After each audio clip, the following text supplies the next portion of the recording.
कर दिया और ये बताया जा रहा है कि बंगाल पुलिस सीएम आवास जाएगी, उस जगह का दौरा करेगी, उस जगह की जांच पड़ताल करेगी जहां पर ममता बनर्जी के चोट लगी थी, क्योंकि मेडिकल रिपोर्ट के जरिए इस बात का खुलासा किया गया है। ये खुलासा हुआ है कि ममता बनर्जी को किसी ने धक्का दिया था और अब इस पूरे मामले की छानबीन करेगी बंगाल पुलिस। ये बताया जा रहा है कि सीएम आवास जाएगी बंगाल पुलिस, जांच के लिए ममता के घर पहुंचेगी बंगाल पुलिस। ममता को धक्का देने की बात सामने आई थी और उसके बाद अब बंगाल पुलिस इस पूरे मामले की छानबीन करेगी।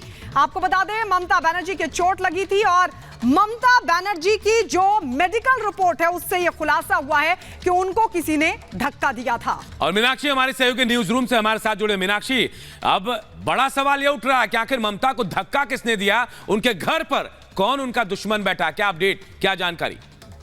बिल्कुल अनूप, कई सुलगते हुए सवाल है कि आखिरकार धक्का दिया गया, ये हादसा था, ये साजिश थी, उन्हें फर्स्ट एड क्यों नहीं उस दौरान दिया गया, क्योंकि डॉक्टर्स की एक टीम हमेशा सीएम आवास पर मौजूद रहती है। जो एसएसकेएम का बयान है वो काफी ध्यान देने वाला है, ध्यान खींचने वाला है कि उन्हें पीछे से धक्का दिया गया, क्योंकि उनकी जो माथे पे चोट के निशान है, उनका जो शार्प कट है नोज पर, वो साफ तौर पर यह बताता है कि जब आपको पीछे से कोई पुश करता है, धक्का देता है और आप मुंह के बल गिरते हैं, तब इस तरीके के कहीं ना कहीं निशान बनते हैं, तब इस तरीके से कहीं ना कहीं चोट आती है। ये तीन थ्योरी थी। पहले ये कहा गया कि वो टहल रही थी इसलिए उन्हें चोट लग गई, गिर गई थी, स्लिप हो गई थी। दूसरा ये बताया गया कि वो बेडरूम में गिर गई थी। तीसरा सवाल यहाँ पे ये बताया गया था, कहा गया था, तीसरी बात यहाँ पर यह सामने आ रही थी कि वो एक चुनाव प्रचार में गई हुई थी, वापस आ रही थी, एक्सीडेंट हो गया था। लेकिन इन सबसे थ्योरी अलग जो एसएसकेएम ने दावा किया उसके बाद शुरू हो जाती है कि आखिरकार क्या ममता बनर्जी को धक्का दिया गया था, जो एसएसकेएम ने कहा है। दूसरा सवाल यहाँ पर यह भी खड़ा होता है अनूप कि क्या ममता बनर्जी को वहां पर फर्स्ट एड देने की कोशिश नहीं की गई थी, क्योंकि उनके माथे से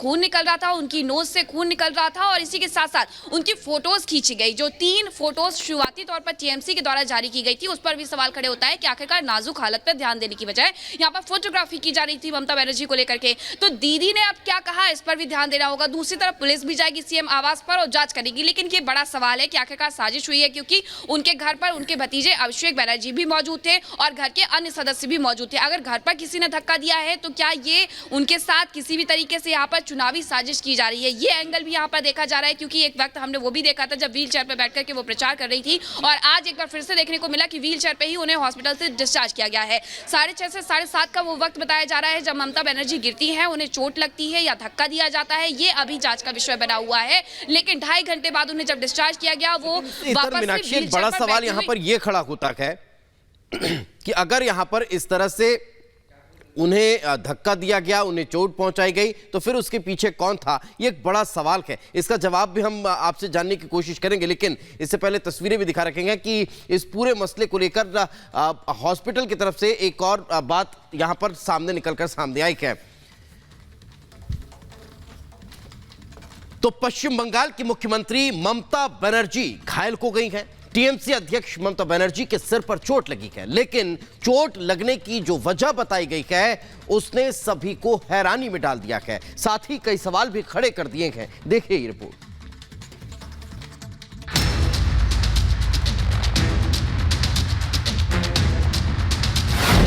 पश्चिम बंगाल की मुख्यमंत्री ममता बनर्जी हादसे का शिकार हो गईं। टीएमसी की तरफ से जो तस्वीरें जारी की गईं उसमें साफ देखा जा सकता है कि ममता बनर्जी के माथे पर गहरी चोट लगी है। चोट लगने के बाद ममता बनर्जी को एसएसकेएम अस्पताल में भर्ती कराया गया, जहां एक्सपर्ट डॉक्टरों ने इलाज के बाद सीएम ममता को घर भेज दिया। लेकिन एसएसकेएम अस्पताल के डॉक्टरों ने मेडिकल बुलेटिन में जो दावा किया वो बेहद हैरान करने वाला है। सीएम ममता बनर्जी के मेडिकल बुलेटिन में दावा किया गया है कि उन्हें पीछे से धक्का दिया गया।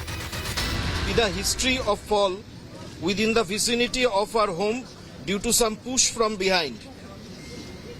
She had a cerebral concussion and had a sharp cut over her forehead and nose, which was bleeding profusely. डॉक्टरों के साथ ही ममता बनर्जी की भाभी भी धक्का देने की बात कह रही हैं।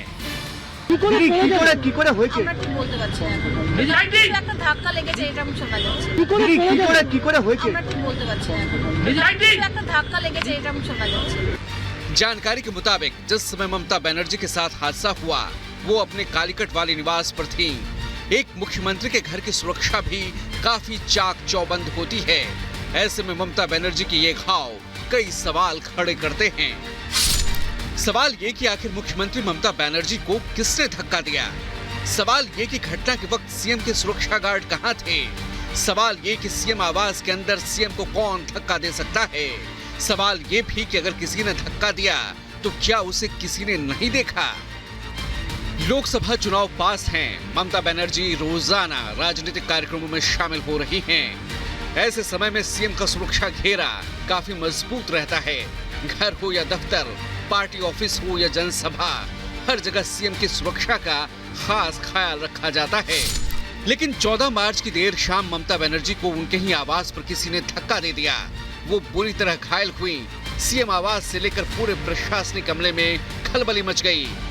रिश्तेदार और पार्टी कार्यकर्ता एसएसकेएम अस्पताल की ओर दौड़ पड़े। सभी को चिंता थी तो सिर्फ दीदी के स्वास्थ्य की। इस अफरा तफरी के बीच सीएम ममता बनर्जी का खून बहता रहा। वो तो भला हो डॉक्टरों का जिन्होंने वक्त रहते इलाज शुरू कर दिया और घटना की वजह भी बता दी। With a history of fall within the vicinity of our home due to some push from behind. She had a cerebral concussion and had a sharp cut over her forehead and nose, which was bleeding profusely. ये कोई पहला मौका नहीं था जब पश्चिम बंगाल की CM Mamata Banerjee को ऐसी गहरी चोट लगी हो। 2021 के विधानसभा चुनाव के वक्त भी ममता हादसे का शिकार हुई थी।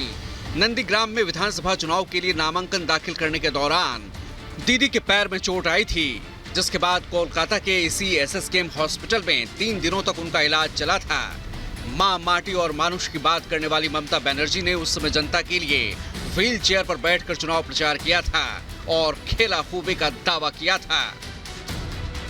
फिलहाल टीएमसी के आम कार्यकर्ता से लेकर पीएम मोदी तक सबने ममता बनर्जी के अच्छे सेहत की कामना की है। प्रशासन सीएम की सुरक्षा में इस चूक से हलकान है। मामले की जांच हो रही है और सभी ये जानना चाहते हैं कि आखिर सीएम को किसने धक्का दिया। वहीं टीएमसी के दिग्गज नेताओं ने हादसे की वजह पर चुप्पी साध रखी है। Bureau report, Republic Bharat.